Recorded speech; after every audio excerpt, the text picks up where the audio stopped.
لار راز دی دا کم شي د حفاظت ذمه چې الله غشتې ده د سویډن خلک هغه شي څنګه کمزورې کولی شي نشي کمزورې کولی خو دلته یو نکته ده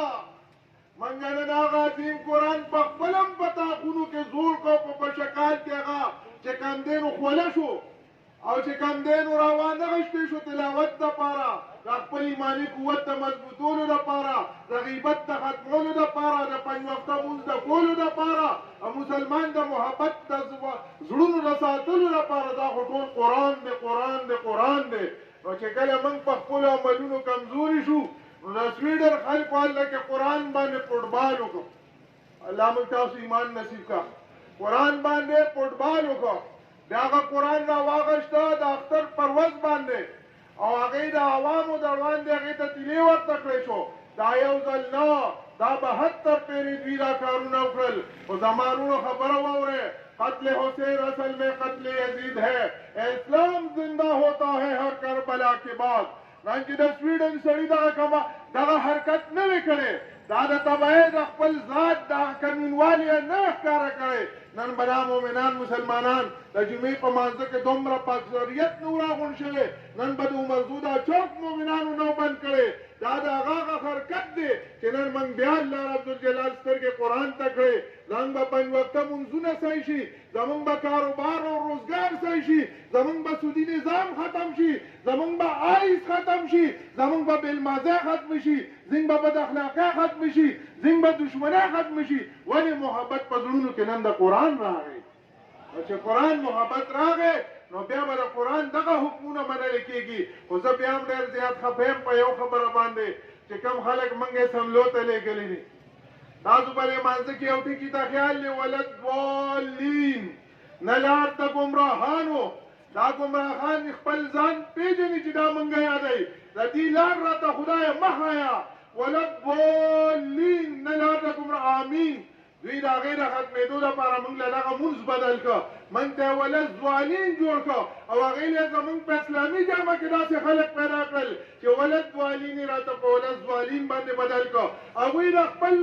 بچي حفاظت کول غواړي هغوی د خپل لاین حفاظت کول غواړي چې دا الفاظ د مونځ وځي دا خو مونږ ته خیرې دي دا خو زموږ نه خلک کټ کوي دا خو زموږ لاین کټ کوي هغوی موږ ته مونځ کې تبدیلي راوسته دلته خلکو ورسره ومنله د وطن کې بم بلا ولضالین والی تاسو نه به په مانځه کې مخکې کېږي دا تبدیلي همدغه د ډنمارک همدغه د سویډن خلکو راوستله چا چې قرآن اوسېده هغوی مونځ هم ختمول غواړي هغوی له خپل معاملې سوا کول او مسلمان رکاول غواړي خو نه رستو کېږي ټول وایي الحمدلله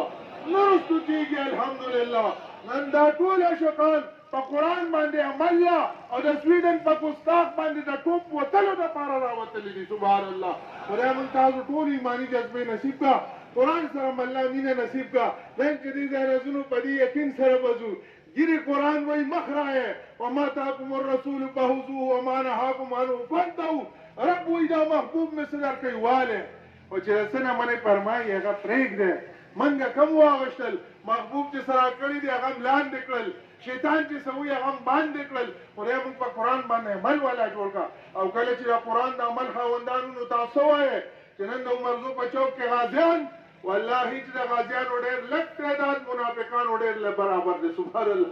دا اسلام ثابته کړې ده د روم بادشاه راووته 3.5 لاک خلک دي ورسره خالد بن ولید مخې له راغی 36,000 کسان دي ورسره هغه بادشاه چې راغی او د مؤمنانو د اصحاب کرامو دا زاړه پټکیه ولیدل پیوندونه پکې لګېدلي وو زیړ رنګونه وو او ورته وایي موږ به 10 دیناره درکوو پټکي به درکړو ډوډۍ به درکوو تاسو په قلار شئ خالد بن ولید ورته رامخکې شي ان قومه نشرب دماء موږ هغه قوم یو چې موږ وینې څښل خوښوو موږ وینې څښو په مدینه منوره کې خلک ووایي چې د رومیانو وینه ډېره خوږه ده نو موږ نن ستاسو وینې څښلو له راغلي یو او تاریخ ګواه دی 3.5 لاکو له 35,000 شکست ورکړی او خدای مؤمنان باباجي صاحب مبارک څه کم 400 غازیان کشمیر ته بوتلل دا کشمیر باباجي په 400 غازیانو فتح کړی دی تقریرونه او درسونه نه وو څو اشعار یې واورولو کله میدان کې رستو کېږي چې ایمان لري څوک کله په مال او سر یریږي چې ایمان لري څوک شمع د دین د محمد رسول الله بلدا ور باندې هغه څه کېږي چې ایمان لري. د مرزو کې دونه خلک دي دلته چې ولاړ دي او سبا ووایم که ووایم چې ایمان نه لري نو تاسو به خفه شئ. زه وایم ایمان لري خو بې غیرته شوي دي، ایماني جذبې یې خاورې بېکاره شوي دي، استاد یې زیرو دی، مرشد یې نشته دی. ځکه نن دې میدان ته د قرآن داسې ظلم هم مقام نه راځي. او مرزو خلکو تاسو د قرآن داسې ظلم هم مقام مذاکرې قدرې له نشي راوتلې، سر او تن مال به مې کله قربانوي. د مارونو بې غیرتي سیوا شوه خو الحمدلله چې موږ په سب د نرانو کې راغلي. أعوذ بالله من الشيطان الرجيم. بسم الله الرحمن الرحيم. إنا نحن نزلنا الذكر وإنا له لحافظون. محترم حاضرین، دا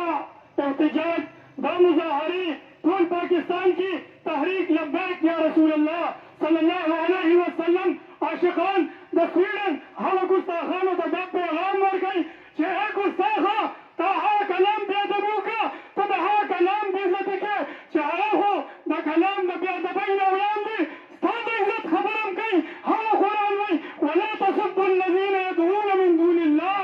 تاسو خو د هغې هغه باطلو خدایانو ته هغه بې نکاح میندو ته هم بد مه وایئ. تاسو د هغه کلام بې ادبي کوئ چې د کلام بې ادبي نه وکړه. د هغې نه بعد تا لپاره 1400 کاله وړاندې د جهنم اعلان کړی دی، تا لپاره د هلاکت اعلان کړی دی. ته دا مه وایه چې زه د انګریز په پناه کې یم، تا دپاره اعلان کړی دی ولو کنتم فی بروج مشیده. که په غټو غټو کلاګانو کې مې طالبه هلته کې د ممتاز قادر په شان، د غازي امیر چیماش په شان، د غازي تنویر قادري په شان، همدارنګې د غازي علمالدین شهید په شان، د غازي عبدالقیوم په شان مجاهد پیدا کېږي او ستا